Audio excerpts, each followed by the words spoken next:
राम राम, नमस्ते आप सभी को। अब हम करेंगे हेरिडिटी और इन्वायरमेंट क्या होता है। इनको भी समझने के लिए इनमें डिफरेंस लिख रखा है मैंने, तो इनमें डिफरेंस करेंगे। ठीक है, हेरिडिटी और इन्वायरमेंट में हेरिडिटी को हम नेचर बोलते हैं और इन्वायरमेंट को हम नर्चर बोलते हैं।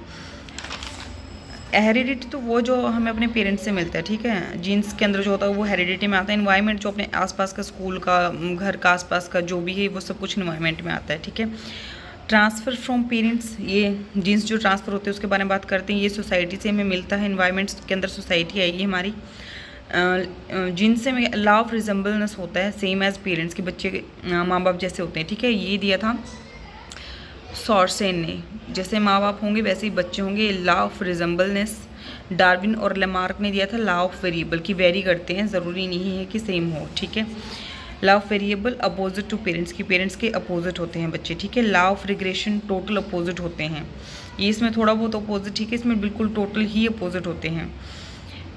फिर इसमें हेरिडिटी में हम बात करते हैं, इंटेलिजेंस भी हमारी इफेक्ट होती है हेरिडिटी से, और फिजिकल स्ट्रक्चर भी।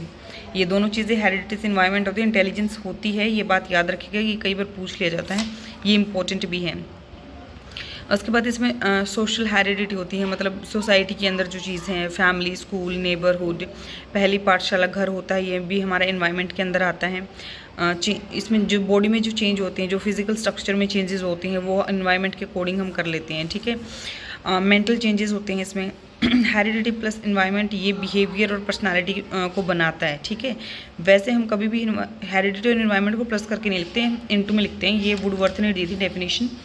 हमारा जो डेवलपमेंट है वो इक्वल टू होता है हेरिडिटी इनटू इन्वायरमेंट के, ये गिवन बाय वुडवर्थ। और किसी भी इंसान के डेवलपमेंट पे ज़्यादा जो इफेक्ट पड़ता है वो इन्वायरमेंट का होता है। इन्वायरमेंट से जो भी कुछ सीखता है उसका ज़्यादा इफेक्ट पड़ता है।